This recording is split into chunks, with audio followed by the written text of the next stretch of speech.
So hey guys, welcome once again and today we're gonna explain the series called Death Game। इस series को अब तक IMDb पर 8.7 out of 10 की rating मिल चुकी है, जिससे आप ये समझ ही गए होंगे कि आज की हमारी कहानी कितनी स्पेशल होने वाली है। So guys, without wasting your time, let's begin the explanation। तो कहानी की शुरुआत में हम चोई नाम के एक लड़के को नर्क यानी कि जहन्नम में रोते हुए देखते हैं। वो चिल्ला चिल्ला कर यही कह रहा था कि मैं वहाँ क्यों जाऊँ, जबकि मैंने कुछ गलत किया ही नहीं है। तभी एक लड़की उसे गोली मार देती है। गोली लगते ही वो लड़का आसमान से धरती की तरफ गिरने लगता है, लेकिन रास्ते में ही वो जिंदा हो जाता है। अब हमें 7 साल पहले का सीन दिखाया जाता है, जहां हम चोई को अपनी गर्लफ्रेंड जीसू से बात करते हुए जॉब के लिए इंटरव्यू देने के लिए जाते हुए देखते हैं। लेकिन तभी एक आदमी उसके सामने आत्महत्या कर लेता है। चोई उसे बचाने की कोशिश करता है, लेकिन वो वहीं पर मर जाता है, जिससे कि चोई बहुत घबरा जाता है। फिर जब वो इंटरव्यू के लिए जाता है तो उसका ध्यान इंटरव्यूअर के सवालों की जगह उसी आदमी पर था, जिस वजह से वो इंटरव्यूअर के किसी भी सवालों का जवाब ठीक से नहीं दे पाता।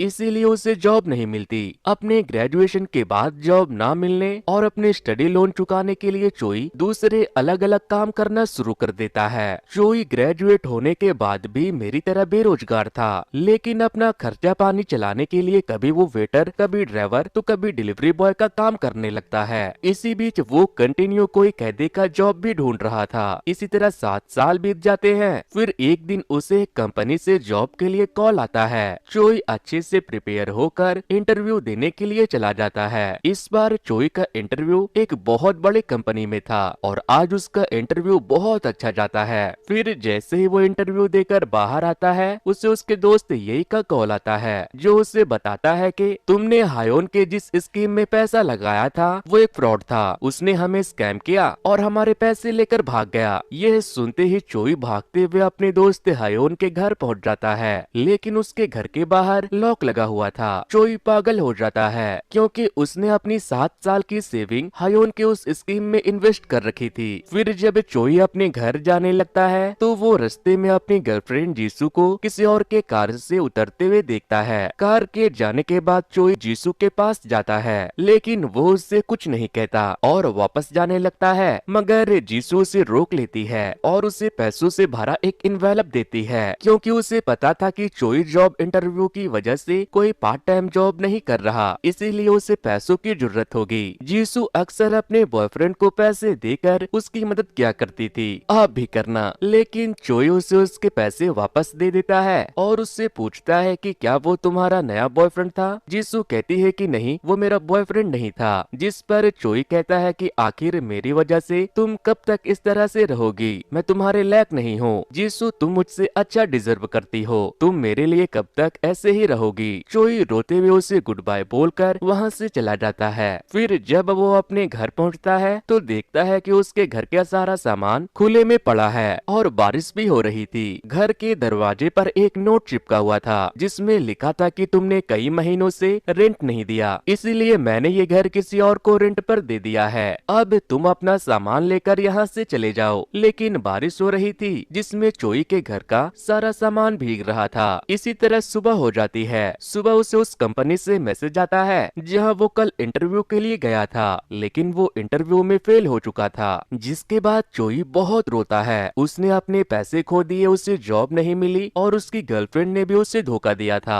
अब उसके पास खोने के लिए कुछ नहीं बचा था, इसीलिए वो खुद को लूजर मानकर एक ऊंची सी बिल्डिंग के ऊपर चला जाता है और वहां से कूद जाता है। लेकिन जैसे उसकी आँख खुलती है, वो खुद को एक प्राइवेट जेट में पाता है। उसका चेहरा भी बदल गया था और उसके सामने एक लड़की बैठी थी, जिसका नाम डेथ था। डेथ उससे कहती है कि तुम मर चुके हो। चोई उससे पूछता है कि तुम कौन हो, जिस पर वो अपने आंखों से चश्मा हटाती है तो चोई को उसके आंखों के अंदर कुछ विजन दिखाई देने लगती है, जहां डेथ उसे उठाकर जहन्नम के ज़ॉम्बीज़ के बीच में फेंक देती है, जो उसे खा लेते हैं। लेकिन ये तो बस एक सपना था, जो कि डेथ चोई को अपने आंखों में दिखा रही थी। चोई बहुत घबरा जाता है। इसके बाद डेथ उससे कहती है कि तुमने भगवान की बनाई सबसे खूबसूरत चीज को नष्ट किया है, इसीलिए मैं तुम्हें 12 बार 12 लोगों के शरीर में जिंदा करूंगी और 12 अलग अलग तरीके से मारकर सजा दूंगी, ताकि तुम्हें ये पता चले कि मौत कितना तकलीफ देता है। फिर वो उससे ये भी बताती कहती है कि अगर तुमने अपने मौत को चकमा दे दिया तो तुम उसी के शरीर के साथ अपनी बाकी की जिंदगी बिता सकते हो।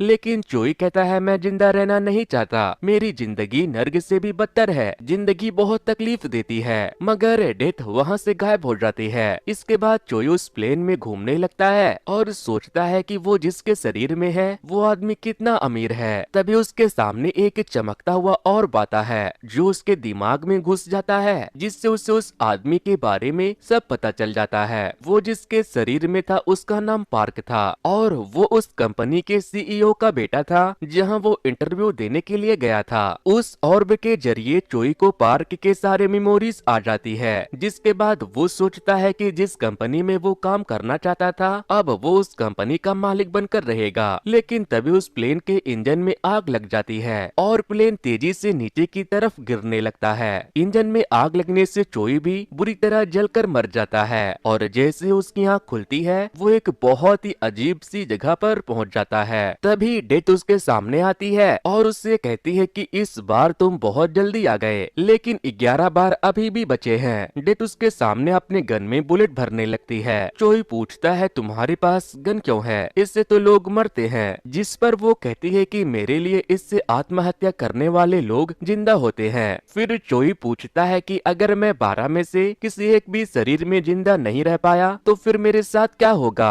डेथ कहती है कि अगर ऐसा हुआ तो तुम नर्क में जाओगे। चोई पूछता है कि वो कहाँ है, जिस पर डेथ उसे लेकर नर्क का नजारा दिखाने पहुंच जाती है, जहाँ की चीखें और आग को देखकर चोई समझ जाता है कि उसने सुसाइड करके कितनी बड़ी गलती की है। इसीलिए वो डेथ के आगे अपनी जान की भीख मांगने लगता है और कहता है कि तुम मुझे माफ कर दो, अगर मुझे ये सब पता होता तो मैं कभी भी खुदकुशी नहीं करता। डेथ कहती है कि अब पता चला ना कि नर्क किसे कहते हैं और तकलीफ जिंदगी देती है या मौत। फिर वो उससे कहती है कि अगर तुम नर्क नहीं जाना चाहते तो ट्राई करो कि तुम किसी के बॉडी में तब तक जिंदा रहो जब तक हम तुम्हें नहीं मार देते। इसके बाद तुम डायरेक्ट जजमेंट के दिन जिंदा किए जाओगे, जहाँ शॉर्ट हैंड गॉड तुम्हारे गुनाहों को माफ कर देंगे और तुम नर्क जाने से बच जाओगे। लेकिन अगर तुम 12 में से किसी के भी शरीर में जिंदा नहीं रह पाए तो तुम नर्क में जाओगे और हमेशा के लिए वहीं रहोगे। फिलहाल तुम अपने टेम्पोररी पनिशमेंट के लिए तैयार हो जाओ। तभी वो उससे गोली मारती है तो वो एक प्लेन से नीचे गिर रहा होता है।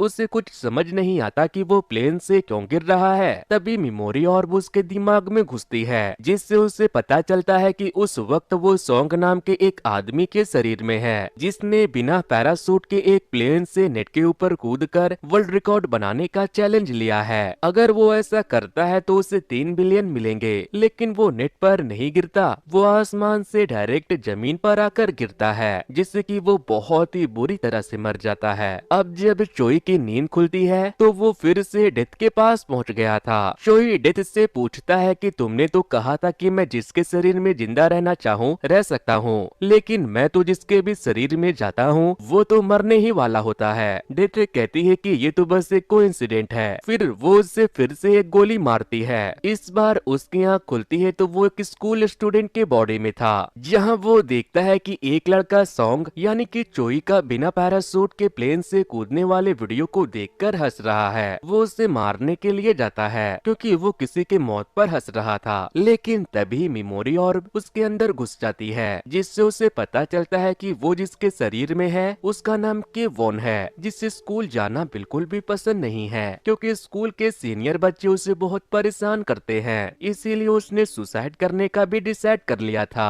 चोई को जब ये सब पता चलता है तो वो उस स्टूडेंट को नहीं मारता और सीधे जाकर अपने सीट पर बैठ जाता है, जहाँ वो केवॉन के सुसाइड नोट को भी पढ़ता है। जिसके बाद चोई सोचता है कि अब तो मैं इसके शरीर में हूँ, इसीलिए मैं नहीं मरूंगा तो ये कैसे मरेगा। वो ये सोचकर बहुत खुश होने लगता है। लेकिन तभी जिन नाम का एक लड़का आकर उसे मारता है और उससे पूछता है कि गधे कहीं के तुम क्यों हंस रहे हो, मैंने तुम्हें स्ट्रॉबेरी मिल्क लाने को कहा था। लेकिन चोई उठकर उसे मारने लगता है। जिनके दोस्त चोई को रोकते हैं तो वो उन्हें भी मारता है कि वो उनके अंदर चोई की आत्मा आ चुकी थी, इसीलिए वो अपने से कम एज के लड़कों को खूब मारता है। लेकिन तभी वहाँ पर जिनका एक और दोस्त आई आ जाता है जो कि चोई से भी ज्यादा ताकतवर था। वो उसे खूब मारता है, जिसके बाद दो लोग केवॉन को पकड़ लेते हैं और जिन उसे मारने लगता है। लेकिन तभी टीचर वहाँ पर आने वाले थे, इसीलिए जिन उससे कहता है कि मैं तुम्हें स्कूल के बाद बताता हूँ। फिर स्कूल के बाद जिन और उसके दोस्त फिर से केवोन को मारने लगते हैं, लेकिन टाई जिन से कहता है कि अब हमें इससे जाने देना चाहिए, हमने इसे बहुत मार लिया। लेकिन जिन उसी को मारने लगता है। तभी वहाँ जिन की गर्लफ्रेंड उसे बुलाने आती है तो वो केवोन को छोड़कर चला जाता है। इसके बाद चोई केवोन के घर जाता है तो देखता है कि वो बहुत ही मिडिल क्लास बच्चा है। फिर रात को केवोन की माँ घर आती है तो चोई को उसे माँ कहने में बहुत ही अजीब लगता है, मगर जब वो उसे अपने बेटे की तरह केयर करने लगती है तो उसे अपनी मॉम की याद आने लगती है। वो केवोन के मॉम को अपनी माँ की तरह देखकर रोने लगता है। केवोन की माँ जब उससे पूछती है कि क्या हुआ तो वो कहता है कुछ नहीं। अब हमें नेक्स्ट डे केवोन के क्लास का सीन दिखाया जाता है। आज जब टाई बाथरूम जाता है तो चोई उसके पीछे जाता है और उससे कहता है कि तुम जिन से ज्यादा ताकतवर हो, लेकिन फिर भी उसके आगे पीछे चमचे की तरह घूमते रहते हो और वो तुम्हें मारता भी है। टाई कहता है तुम मुझे ये सब क्यों कह रहे हो, क्या तुम मुझसे मार खाना चाहते हो? चोई कहता है कि नहीं, तुम मुझसे बड़े और ज्यादा ताकतवर हो, लेकिन फिर भी वो तुम्हें हर वक्त मारता रहता है। तभी जिन वहाँ आ जाता है और उन दोनों से पूछता है कि तुम दोनों यहाँ क्या कर रहे हो? टाई कहता है कुछ नहीं, बस इसे इसकी औकात याद दिला रहा था। जिस पर जिन उसे मारते हुए कहता है कि तो फिर अच्छे से समझाना। इसके बाद वो वहाँ से चला जाता है। उसके जाने के बाद टाई भी वहाँ से जाने लगता है, लेकिन चोई उसके पीछे जाता है। तभी टाई उसे बताता है कि मैं जिन से नहीं डरता, बल्कि उसके सीनियर फ्रेंड से डरता हूँ। अगर मैंने जिनको कुछ भी किया तो वो अपने सीनियर फ्रेंड को ले आएगा, जिससे मैं एक बार पहले ही जिनके चक्कर में पिट चुका हूँ। फिर थोड़ी देर के बाद जब चोई लंच कर रहा था तभी जिन वहाँ आकर उसका सर सूप के बॉल में डाल देता है, लेकिन चोई पूरा का पूरा बॉल उसके सर पर उलटकर भाग जाता है। जिसके बाद वो टाई से उसे पकड़कर लाने को कहता है तो वो कहता है मैं उसे पकड़ने के चक्कर में अपना लंच क्यों मिस करूं। इस तरह से वो उसके इंसल्ट कर देता है। ये सब उसकी गर्लफ्रेंड भी देख लेती है। थोड़ी देर के बाद जिन अपने सीनियर फ्रेंड्स के साथ स्कूल में पहुंच जाता है, लेकिन वो उन्हें ये बोलकर लाया था कि टाई ने उसकी इंसल्ट की है, लेकिन टाई कह देता है कि नहीं, मैंने उसे कुछ नहीं किया, केवोन ने उसके ऊपर सूप डाला था। फिर जब वो सीनियर उसे जाकर देखते हैं तो चोयू उससे कहता है कि क्या हुआ भैया। उसकी मासूमियत देखकर सीनियर जिन से कहता है कि तुम गधे एक बच्चे को नहीं संभाल सकते, इसे मारने के लिए तुमने मुझे यहाँ बुला लिया। सीनियर और उसके दोस्त जिनको धमकाते हुए उससे कहते हैं कि हम बच्चों पर हाथ नहीं उठाते, तुमने क्या हमें अपना बॉडीगार्ड समझ रखा है। इसके बाद वो वहाँ से चले जाते हैं। सीनियर के जाने के बाद चोई जिन का खूब मजाक उड़ाता है और जब जिन उसे मारने लगता है तो टाई जिन को मारते हुए कहता है कि गए तुम्हारे दोस्त तुम्हें छोड़कर, अब तुम्हें बचाने वाला कोई नहीं। फिर जब जिन वहाँ से जाने लगता है तो वो अपनी गर्लफ्रेंड को सीनियर के साथ देखता है। उसकी गर्लफ्रेंड उसे देखकर उसकी बेइज्जती कर देती है। अब हम चोई को रात के वक्त घर जाते हुए देखते हैं, लेकिन तभी जिन पीछे से आकर के वो उनके सर पर ईंट मार देता है और फिर ईंट से कुचल कुचल कर केवोन को जान से मार देता है। केवोन के मरते ही चोई वापस से डेथ के पास पहुंच जाता है। अब उसके पास 9 लाइफ बचे थे। चोई डेथ के ऊपर चिल्लाने लगता है क्योंकि वो बार बार उसे ऐसे आदमी के अंदर भेज रही जिसकी जिंदगी प्रॉब्लम में चल रही थी। चोई कहता है कि इस तरह से तो मैं नर्क में ही जाऊंगा, अब जब मुझे नर्क में जाना ही है तो मुझे अभी ही डाल दो, मैं मौत के वक्त होने वाले दर्द को बर्दाश्त नहीं कर सकता। जिस पर वो कहती है कि नर्क तो मौत के बाद मिलेगी, लेकिन इससे पहले तुम्हें सजा भुगतना पड़ेगा। बाकी तुम किसके शरीर में जाते हो और उसे जिंदा रखने के लिए तुम क्या क्या करते हो, ये तुम्हारे ऊपर डिपेंड करता है। डेथ फिर से उसे शूट कर देती है। इस बार जब चोई की आँख खुलती है तो कुछ लोग उसे टॉर्चर कर रहे थे। उनका लीडर चोई से पूछता है कि लड़की और पैसा कहाँ है। चोई कहता है कि मुझे नहीं पता। वो लोग फिर से उसे टॉर्चर करने के लिए आगे बढ़ने लगते हैं, लेकिन तभी मेमोरी और बुश के अंदर आकर घुस जाता है, जिससे उसे पता चलता है कि उसका नाम ली है और वो एक बहुत ही खतरनाक गैंगस्टर का टीम मेंबर है, जिसकी एक बहुत ही खूबसूरत सी बीवी है। एक दिन वो गैंगस्टर अपनी बीवी को बहुत मारता है, जिसके बाद वो ली से कहती है कि मैं यहाँ नहीं रहना चाहती, क्या तुम मेरे साथ चलोगे। जिसके बाद जिन सबसे पहले अपने बॉस के 10 मिलियन चुराकर किसी सेफ जगह पर पहुंचाकर अपनी बॉस की बीवी से मिलने के लिए जाने लगता है, लेकिन रास्ते में ही बॉस के लोग उसे पकड़ लेते हैं। जिन तो पकड़ा गया था, लेकिन बॉस की बीवी भाग गई थी। चोई को जैसे ही ये सब पता चलता है, वो बॉस और उसके लोगों को मारकर वहाँ से भाग जाता है, लेकिन बॉस के कुछ लोग उसके पीछे पड़ जाते हैं। वो बाइक से भाग रहा था और उनसे बचने के लिए अपनी बाइक एक बिल्डिंग से दूसरे बिल्डिंग पर कूदा देता है, जहाँ उसकी बाइक सीधे स्विमिंग पूल में गिरती है, जिससे कि उसकी जान बच जाती है। वहाँ से निकलकर जिन यानी कि चोई सीधे अपने बॉस की बीवी से मिलने के लिए पहुँच जाता है, जहाँ उसकी बॉस की बीवी उसे देखते ही गले लगा लेती है। फिर वो उससे पूछती है कि तुमने पैसा कहाँ रखा, लेकिन चोई उसे जैसे ही पैसे के बारे में बताता है, वो उसे गोली मार देती है। मरने के बाद दोबारा वो डेथ के पास पहुंच जाता है। डेथ उस पर खूब हंसती है। चोई उससे पूछता है कि उस लड़की ने मुझे क्यों मारा। डेथ बताती है कि उसने तुम्हें पैसों के लिए इस्तेमाल किया और जब तुम पैसे ले आए तो उसने तुम्हें मार दिया। लेकिन चोई भी हंसने लगता है क्योंकि उसने उसे पैसों का सही जगह नहीं बताया था। इसके बाद डेथ उसे फिर से गोली मारकर दूसरे आदमी के अंदर जिंदा कर देती है। इस बार वो जेल में उठता है। चोई को अभी तक मेमोरी नहीं मिला था, इसीलिए वो सभी चीजों से अनजान था। वो अपने रूममेट से पूछता है कि मैं यहाँ से कब बाहर निकलूंगा, जिस पर वो उसे बताता है कि 4 साल के बाद। लेकिन वहाँ पर जिन भी उसका रूममेट होता है, जिसे केवोन के मारने के जुल्म में जेल हो गई थी। लेकिन जिन ने पूरे जेल में ये खबर फैला रखी थी कि वो एक बहुत ही खतरनाक साइकोपैथ किलर है और उसने बहुत सारे लोगों को मारा है। उसके रूममेट उससे बहुत डरते थे, लेकिन चोई उसे देखते ही मारने लगता है। वो उसे बहुत मारता है, जिसके बाद उसके रूममेट उसे पकड़ लेते हैं और बताते हैं कि ये तुम्हें जान से मार देगा, तुम पागल हो गए हो क्या। तभी चोई को उसका मेमोरी ऑर्ब मिलता है, जिससे उसे पता चलता है कि वो जिसके शरीर में है उसका नाम सेंग है। सेंग अपनी माँ का लोन चुकाने के लिए एक अमीर आदमी की जगह जेल चला आया था, जिसने एक लड़की को अपने कार से टक्कर मार दिया था, जिसके बाद उसकी जान चली गई थी। अपने बदले सेंग को जेल भेजकर वो अमीर आदमी सेंग के माँ को ढेर सारा पैसा देता है। लेकिन सेंग उस आदमी को ब्लैकमेल कर रहा था कि वो उसे 1 बिलियन और दे, नहीं तो वो पुलिस को बता देगा कि उसने उसे पैसे दिए थे, जबकि असली गुनाहगार वो है। प्रेजेंट टाइम में चोई जिनको मार रहा था, लेकिन तभी वहाँ के गार्ड आकर उसे अपनी जगह पर जाकर बैठने को कहते हैं। थोड़ी देर के बाद जिन कहता है कि मुझे प्यास लगी है, मुझे इंसान का खून चाहिए, बताओ मैं तुम में से किसे मारूं। चोई हंसने लगता है और फिर अपने सभी जेलमेट से कहता है कि अगर किसी ने मुझे रोकने की कोशिश की तो मुझसे बुरा कोई नहीं होगा। इसके बाद वो जिन को बहुत मारता है और सभी को बताता है कि ये कोई साइकोपैथ किलर विलर नहीं है, ये लूजर एक छोटे बच्चे को मारकर यहाँ आया है। उसके मुंह से अपनी असलियत सुनकर जिन उसके आगे हाथ जोड़कर माफी मांगने लगता है और उससे पूछने लगता है कि तुम्हें ये सब कैसे पता। जिन ने सभी के सामने साइकोपैथ किलर बनकर उनके नाक में दम कर रखा था, इसीलिए वो सभी लोग मिलकर उसे खूब मारते हैं। फिर रात को जब चोई सो जाता है तो जिन उसे मारने के लिए चाकू तेज करने लगता है, लेकिन चोई उसे पकड़ लेता है और फिर से उसे मारने लगता है। पहले तो चोई सोचता है कि वो उसे मार दे, लेकिन उसे वहाँ से बाहर निकलकर उसे वो बैग ढूंढना था जिसे उसने अपने बॉस की बीवी के साथ मिलकर चुराया था और सबसे छुपा दिया था।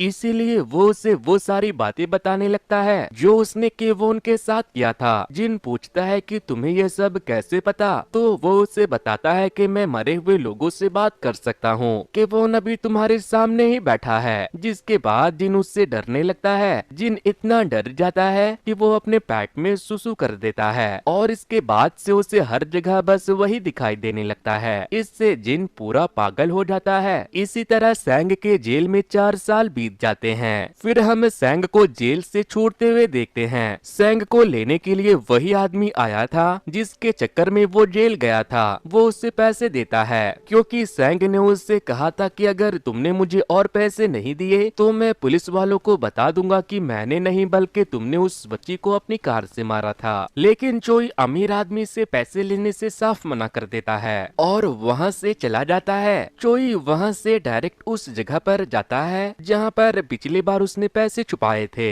वो वहाँ से सारे पैसे निकाल कर सेंग के घर चला जाता है। उन पैसों में डायमंड भी होते हैं। तभी उसे सेंग की मॉम का कॉल आता है जो उसे मिलने के लिए बुला रही थी क्योंकि वो अभी अभी जेल से छूटा था। सेंग की मॉम की आवाज सुनकर चोई को अपनी मॉम की याद आने लगती है। वो अपनी मॉम को याद करके खूब रोता है। फिर वो आधे पैसे एक मॉल के लॉकर में रखकर बाकी के पैसों को लेकर सैंग की मॉम को देने के लिए निकल जाता है। लेकिन तभी रास्ते में एक आदमी उसे चाकू मार देता है। चोई उससे पूछता है कि तुम कौन हो, तो वो बताता है कि मैं वही हूँ जिसके बेटी को तुमने कार से ठोका था। लेकिन चोई उसे बता देता है कि तुम्हारी बेटी को टक्कर मारने वाला मैं नहीं बल्कि कोई और था। जिसके बाद उस लड़की का बाप वहाँ से भाग जाता है। लेकिन उसके जाते ही जो लड़का उसके साथ जेल में था वो वहाँ आ जाता है। चोई को लगता है कि शायद वो उसे बचा लेगा, लेकिन वही उसे चाकू मार देता है, क्योंकि जिस आदमी के बदले सैंग जेल गया था उसने उसके जेलमेट को उसे मारने के लिए पैसे दिए थे, ताकि फ्यूचर में सैंग उसके लिए कोई परेशानी ना खड़ी कर दे। चोई एक बार फिर से मरकर डेथ के पास पहुंच गया था।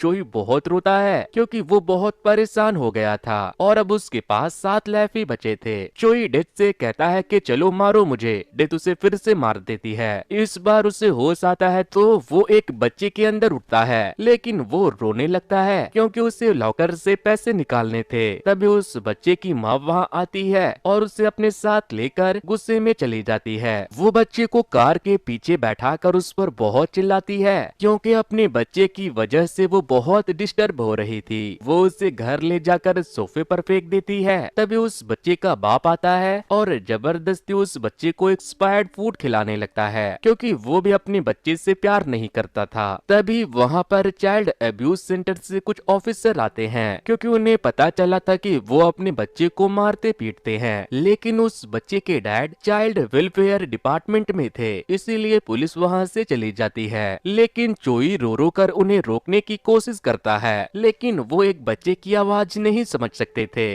वो नहीं रुकते, मगर उनके जाने के बाद उस बच्चे की माँ तकिए से उस बच्चे का गला दबा देती है। बेचारा चोई एक बार फिर से मर चुका था। वो डेथ के ऊपर बहुत चिल्लाता है कि उसे उस बच्चे के माँ बाप जैसे लोगों को सजा देनी चाहिए, ना कि उसे। डेथ कहती है कि उसका हिसाब तो एक न एक दिन होकर रहेगा, लेकिन तुम्हारा गुनाह इन सब से बड़ा है। और वो फिर से उसे गोली मार देती है। इस बार चोई की नींद खुलती है तो वो भागते हुए उस मॉल में जाता है जहाँ उसने अपने बच्चे से पहले वाले जन्म में पैसे छुपाए थे। तभी वो देखता है कि इस बार वो जिस लड़के के बॉडी में है वो एक मॉडल है। उसके पोस्टर भी वहाँ लगे हुए थे। तभी मेमोरी और आकर उसके शरीर में घुसती है, जिससे उसे पता चलता है कि उसका नाम जैंग है और वो एक मॉडल ही है। चोई सोचता है कि अब तो मेरे पास पैसा और शक्ल दोनों है, इस बार तो मैं नहीं मरने वाला। चोई जैंग के घर चला जाता है जहाँ वो उस कपल के अरेस्ट की न्यूज देखता है जिसने उस बच्चे को मारा था। तभी उससे जैंग के एक दोस्त का फोन आता है जो उसे एक वीआईपी पार्टी में आने के लिए कहता है। जैंग वहाँ जाता है तो उसका दोस्त उसे बताता है कि ये पार्टी टाइकिंग ग्रुप के सीईओ ने रखी है। तभी वहाँ पर टाइकिंग ग्रुप का सीईओ आता है। ये वही आदमी था जिसके पास चोई अपना आखिरी इंटरव्यू देने के लिए गया था। नेक्स्ट डे चोई को जैंग का बड़ा भाई उसे उठाने के लिए आता है और उसे कहता है कि जल्दी करो, तुमने कहा था कि आज तुम कैफे में मेरी हेल्प करोगे। जिसके बाद चोई उसके साथ कैफे चला जाता है और वहाँ वेटर का काम करने लगता है। लेकिन तभी वो वहाँ पर अपनी गर्लफ्रेंड जीसू को देखता है जो हर रोज उस कैफे में कॉफी पीने के लिए आया करती थी। चोई काम करते हुए बस उसे ही देखे जा रहा था। तभी उसका भाई उसे बताता है कि वो एक बहुत ही फेमस नोवेलिस्ट है। जिसके बाद चोई यूट्यूब पर जीसू के फिक्शनल नोवेल के सक्सेसफुल होने के बाद के इंटरव्यू को देखता है, जहां वो इंटरव्यूअर को बताती है कि उसके सक्सेस होने के पीछे उसके बॉयफ्रेंड चोई का हाथ है। लेकिन उसने अब तक चोई को ये नहीं बताया कि उसका नोवेल सक्सेसफुल हुआ है। ये इंटरव्यू चोई के आत्महत्या करने वाले दिन का था। इसके बाद चोई लाइब्रेरी में जाकर उसकी लिखी हुई उस फेमस बुक को पढ़ने लगता है जिसमें चोई और जीसू के लाइफ से रिलेटेड बहुत सी बातें लिखी हुई थी। तभी उसे रियलाइज होता है कि उस दिन जो इन्वेलप जीसू से दे रही थी उसमें उसके नोवेल्स का प्राइज मनी था। फिर चोई के कैफे जीसू से मिलने के लिए वही लड़का आता है जिसके कार से उस दिन वो उतरी थी। दरअसल वो लड़का जीसू का भाई था, लेकिन चोई ने उसे समझाने का मौका ही नहीं दिया था। फिर अगले दिन जब जीसू कॉफी पीने के लिए आती है तो चोई उसके पास जाता है और उससे कहता है कि आप बहुत अच्छा लिखती हो, क्या आप मेरी कहानी सुनना चाहोगी? जीसू कहती है हाँ क्यों नहीं, बताओ क्या है तुम्हारी कहानी। जिसके बाद चोई उसे अपने सुसाइड के बारे बाद की कहानी सुनाने लगता है, जिसमें वो बताता है कि कैसे उसके सुसाइड करने के बाद डेथ उसे बार बार जिंदा करके मार रही है। जीसू की उसकी कहानी बस कहानी ही लगती है, इसीलिए वो उसे इग्नोर कर देती है और कहती है कि आगे की कहानी तुम मुझे कल सुनाना। जीसू वहाँ से चोई के फोटो के पास जाती है और उसे देखकर खूब रोती है। वो कहती है तुम्हारे जाने के बाद मैं खाती हूँ, पीती हूँ, सोती हूँ, लेकिन थोड़ा भी खुश नहीं रहती। मैं तुम्हें बहुत मिस करती हूँ। चोई भी दूर से खड़ा होकर उसे देख रहा था। उसके जाने के बाद चोई अपने फोटो के पास जाता है तो वहाँ पर उसकी मॉम भी थी, जो चोई की फोटो को साफ कर रही थी। इसके बाद चोई की मॉम बाथरूम में जाकर चोई का नाम लेकर खूब रोती है। ये सब देखकर चोई भी खूब रोता है और अफसोस करता है कि आखिर उसने ऐसा क्यों किया। मरकर उसे तो चैन नहीं मिला था, लेकिन उसके मरने के बाद उसकी माँ और जीसू की जिंदगी पूरी तरह से नर्क बन चुकी थी। फिर नेक्स्ट डे चोई चुपके से पैसों का बैग ले जाकर अपने मॉम के घर में रख देता है। फिर जब वो कैफे में जाता है तो वो जीसू से कहता है कि आगे की कहानी मैं तुम्हें बाहर चलते हुए सुनाता हूँ। चोई सड़क पर जाते हुए हर वो स्पेशल मोमेंट जीसू को बताने लगता है, जिससे उन दोनों के अलावा कोई नहीं जानता था। जीसू ये सब सुनकर रोने लगती है और उससे पूछती है कि तुम्हें ये सब कैसे पता, जिस पर चोई सब सच बता देता है कि मैं ही चोई हूँ। मेरे सुसाइड करने के बाद मुझे बार बार जिंदा किया जा रहा है और मुझे मारा जा रहा है। जीसू को कुछ भी समझ नहीं आता और चोई उसे आई लव यू कहने वाला होता है, लेकिन तभी एक कार आकर उन दोनों को टक्कर मार देती है। तभी हम देखते हैं कि ये कार टाइकिंग कंपनी के सीईओ की है और उन दोनों के मौके पर ही मौत हो जाती है। फिर जब चोई की आँख खुलती है तो वो फिर से डेथ के पास पहुंच गया था। वो बहुत रोता है। अब उसके पास बस 6 लाइफ बचे थे, लेकिन उसकी गर्लफ्रेंड मर चुकी थी, जो शायद अब उसे क़यामत के दिन ही मिलने वाली थी। दोस्तों, इस सीरीज की आगे की जो कहानी है वो बहुत ही इंटरेस्टिंग है। इस वीडियो का नेक्स्ट पार्ट बिल्कुल भी मिस मत करना। नेक्स्ट पार्ट देखने के लिए जल्दी से इस वीडियो पर 2000 लाइक कंप्लीट कर दें। और अगर आप नए हो और सेकंड पार्ट को मिस नहीं करना चाहते हो तो इस वीडियो को लाइक करने के बाद हमारे चैनल को जरूर से सब्सक्राइब कर देना। और अगर आप एक ऐसे इंटरेस्टिंग सी स्टोरी को सुनना चाहते हो तो वॉच नेक्स्ट पर क्लिक करके उसे जरूर से सुन सकते हो। और अगर आप एक ऐसे इंटरेस्टिंग से स्टोरी को सुनना चाहते हो तो वॉच नेक्स्ट पर क्लिक कर सकते हो। सो वेल गाइस, आज के वीडियो में इतना ही। Thanks to, good bye.